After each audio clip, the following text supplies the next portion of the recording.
Hello viewers, नमस्कार। मेरा नाम है डॉक्टर श्रीधर और मैं पिछले 46 ईयर से आयुर्वेद पद्धति के द्वारा सेक्स प्रॉब्लम से रिलेटेड पेशेंट का बहुत ही सफलतापूर्वक तथा बिना किसी साइड इफेक्ट के ट्रीटमेंट करता आ रहा हूँ। आज हम अपने इस वीडियो में बात करेंगे धात रोग, धातु रोग या धात सिंड्रोम के बारे में।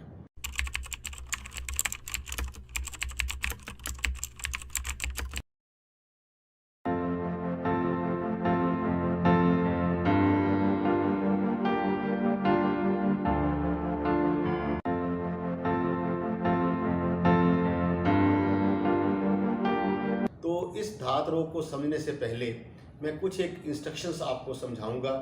आपको उन पर ध्यान देना होगा ताकि आपको धातु रोग के बारे में पूरी तरह से ज्ञान हो सके या नॉलेज हो सके। हमारे शरीर में 7 धातुएं हैं: रस, रक्त, मांस, मेद, मज्जा, अस्थि और शुक्र। जो हम खाते हैं उसका रस बनता है, रस से फिर रक्त बनता है, रक्त से मांस बनता है, मांस से मेद बनती है, मेद से मज्जा बनती है, मज्जा से अस्थि बनती है और अस्थि से शुक्र की उत्पत्ति होती है। और जो शुक्र से जो नेक्स्ट धातु है जिसको हम 8वीं धातु बोलते हैं वो है ओज। कुछ एक आयुर्वेद ग्रंथों में ओज का भी वर्णन है। ओज जो है वो हमारे शरीर को डिफेंसिव मैकेनिज्म प्रोवाइड करती है, हमारे शरीर की इम्यूनिटी है। मगर बहुत से लोग जो है वो शुक्र को ही ओज समझ लेते हैं कि शुक्र ही हमारे शरीर की ओज या डिफेंसिव मैकेनिज्म जो प्रोवाइड करने वाली धातु है। ये बिल्कुल गलत है। और वो इसके साथ एक सपोर्टिव स्टेटमेंट भी देते हैं कि 100 बूंद खून से 1 बूंद जो है वो वीरज की बनती है। ये टोटली बुलशिट स्टेटमेंट है। It's totally irrelevant. शुक्र 4 सेक्रीशंस के मिलने से बनता है। Number 1 sperms which are less than 1% of the total volume of the semen. Number 2 seminal fluid. Number 3 prostatic fluid. Number 4 Cowper gland और vulvourethral gland fluid.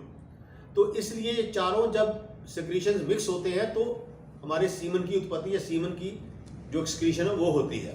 नेक्स्ट है शुक्र की उत्पत्ति के बारे में। जो शुक्र है हमारी बॉडी के अंदर प्रोडक्शन वर्सेस यूटिलाइजेशन के प्रिंसिपल पर बनता है।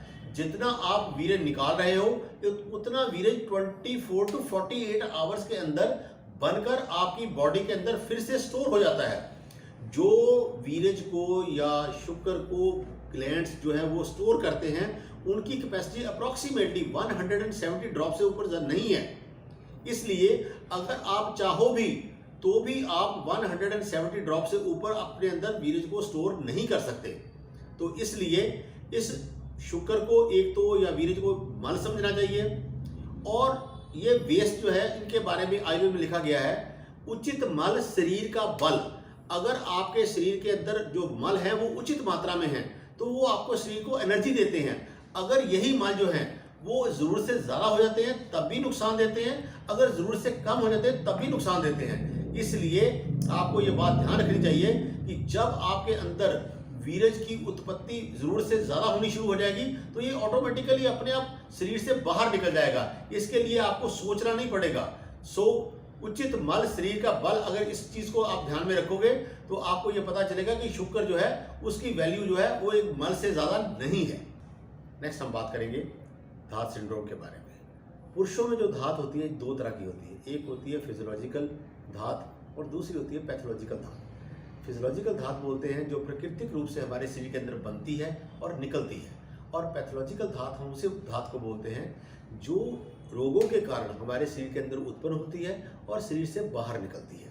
बहुत से मेल पेशेंट्स आके मुझे ये बोलते हैं कि जब हम अपनी फियांसी से, अपनी गर्लफ्रेंड से या अपने फीमेल पार्टनर से बात करते हैं फ़ोन पर, या कोई एरोटिक लिटरेचर देखते हैं, या फिर कोई पॉर्न्स देखते हैं, या फिर बस गाड़ी में बैठे हुए हमारा पाँव या कोई शरीर का अंग किसी फीमेल के साथ टच कर जाता है तो हमारे लिंग में थोड़ी या बहुत ज़्यादा इरेक्शन आने के बाद 1-2 बूंद चिपचिपा पानी, पानी जैसा पानी, ट्रांसपेरेंट पानी, गूंद जैसा पानी हमारे लिंग से बाहर निकल जाता है और इससे हमें बहुत ज़्यादा कमज़ोरी महसूस होती है। तो ये मैं आपको यहाँ बता दूँ कि ये धात नहीं है। जैसे मैंने आपको पहले बताया था कि जो वीर्य है वो 4 सेक्रीशंस के मिलने से बनता है।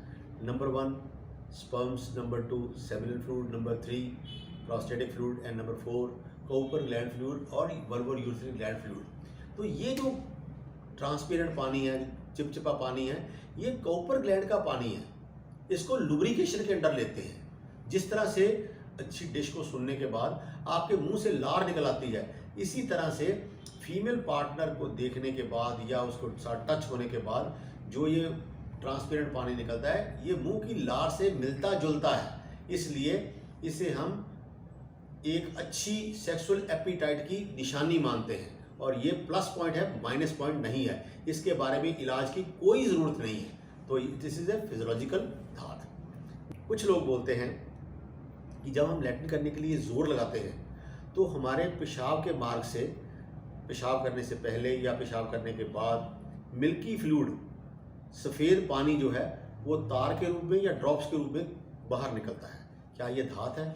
तो मैं यहाँ बता दूँ, ये धात नहीं है। ये प्रोस्टेटोरिया बोलते हैं इसको। ये प्रोस्टेटिक जो हमारा ग्लैंड है उसका सिक्रीशन है, ये भी वीरेज नहीं है। इसके निकलने से आपके शरीर पर किसी तरह की कोई भी कमज़ोरी या आपके सेक्स पोटेंशियल के ऊपर कोई भी बुरा इफेक्ट नहीं पड़ता। तो ये एक फिजियोलॉजिकल प्रॉब्लम है, इसके बारे में आपको नहीं सोचना चाहिए। हाँ, एक मैं इंस्ट्रक्शन यहाँ पर आपको बता दूँ कि जिन लोगों को ये धात पड़ती है उन लोगों को चाहिए कि एक तो वो सीट जो है वो इंडियन सीट के ऊपर टॉयलेट ना करें, वो वेस्टर्न सीट इस्तेमाल करें, इंग्लिश सीट इस्तेमाल करें। और दूसरा, वो कब्ज मत होने दें, क्योंकि इस चीज़ को प्रोड्यूस करने के लिए दो चीज़ें रिस्पॉन्सिबल हैं। Number 1 Indian seat and number 2 constipation. जिन लोगों को कॉन्स्टिपेशन होती है, जिन लोगों को कब्ज होती है, उन लोगों को, और जो लोग पैरों के बल इंडियन सीट पर बैठ के टॉयलेट जो है वो पास करते हैं या लैट्रिन पास करते हैं, उन लोगों को ये प्रॉब्लम ज़्यादा होती है। इसके अलावा नेक्स्ट है, थर्ड पॉइंट जो है वो बार ये है कि जिन लोगों की यूरिन की पीएच वैल्यू 7 से कम होती है, उन लोगों में इनसॉल्युबल फॉस्फेट्स जो है वो यूरिन के द्वारा बाहर निकलते रहते हैं, जिनको लोग धात समझ लेते हैं। तो इसके लिए अगर आपको फॉस्फेट्स निकल रहे हैं आपके पेशाब में, तो आपको चाहिए कि आप अपने यूरिन की जो पीएच वैल्यू है उसको 7 से ऊपर रखें, यानी उनको एल्कलाइन रखें। तो ये जो इनसॉल्युबल फॉस्फेट्स है, they will be converted into soluble phosphates, और आपको नजर नहीं आएंगे। तो इससे आपकी जो, इसको बोलते हैं what the eye sees brain thinks, what the brain thinks body does. जो आंखें देखती हैं दिमाग सोचना शुरू करता है, जो दिमाग सोचना शुरू करता है शरीर उसके मुताबिक करना शुरू करता है। इसलिए आप उसको देखना बंद कर दोगे या आपको दिखना बंद हो जाएगा, तो आपकी ये प्रॉब्लम ऑटोमेटिकली हल हो जाएगी या सॉल्व हो जाएगी। नेक्स्ट है पैथोलॉजिकल धात सिंड्रोम।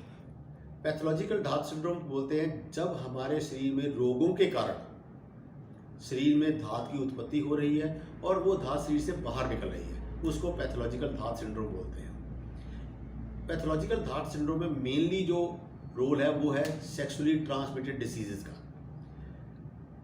इसमें जो सेक्सुअली ट्रांसमिटेड डिसीज में सबसे पहली डिसीज है acute gonococcal urethritis, number 2 chronic gonococcal urethritis, number 3 non gonococcal urethritis, number 4 chlamydial infection, number 5 prostatitis, number 6 balanitis, number 7 injury due to catheter, number 8 injury due to masturbation. ये जो pathological धात syndrome है, इसके बारे में आपको अपने वैद्य, हकीम, doctor से positively बात करनी चाहिए और उसको खुलकर बताना चाहिए कि आपने किसी फीमेल पार्टनर को अदर देन योर वाइफ और अदर देन योर वाइफ किसी को अगर विजिट किया है, तो उसके बाद अगर आपको ये धात पड़नी शुरू हुई है तो आपको इसके लिए ट्रीटमेंट पॉजिटिवली तौर पे लेना चाहिए।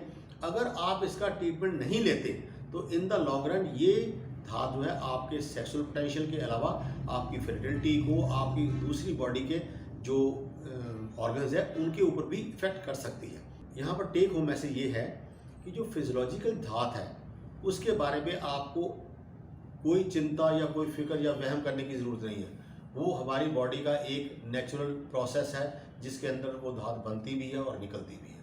और जो पैथोलॉजिकल धात है उसके बारे में आपको अपने वैद्य, हकीम, क्वालिफाइड डॉक्टर से बात करनी चाहिए ताकि वो इसका ट्रीटमेंट टाइम पर दे सके। और अगर आप इसका ट्रीटमेंट टाइम पर नहीं लेते जो पैथोलॉजिकल धात है, तो आपको इन द लॉन्ग रन आपकी सेक्सुअल पोटेंशियल पर, आपके बॉडी के ऑर्गन्स के ऊपर और आपकी फर्टिलिटी के ऊपर भी इफेक्ट हो सकता है। यहाँ पर मैं आपको ये बता दूं कि अगर इसमें से आपको कोई भी पॉइंट क्लियर करना हो तो आप मेरे साथ मेरे फ़ोन पर बात करके या मेरे से अपॉइंटमेंट बुक करके मेरे से बात कर सकते हो, मेरे से पूछ सकते हो। You are most welcome. ये वीडियो हम यहीं पर समाप्त करते हैं। अगर आपको ये वीडियो अच्छा लगा हो तो प्लीज़ इसे लाइक कीजिए, शेयर कीजिए और इसे सब्सक्राइब कीजिए, ताकि मेरे आने वाली नॉलेजेबल वीडियो आपको टाइम पर मिल सके। और इसी के साथ जय हिंद, जय भारत, सर्वे संतु निरामय।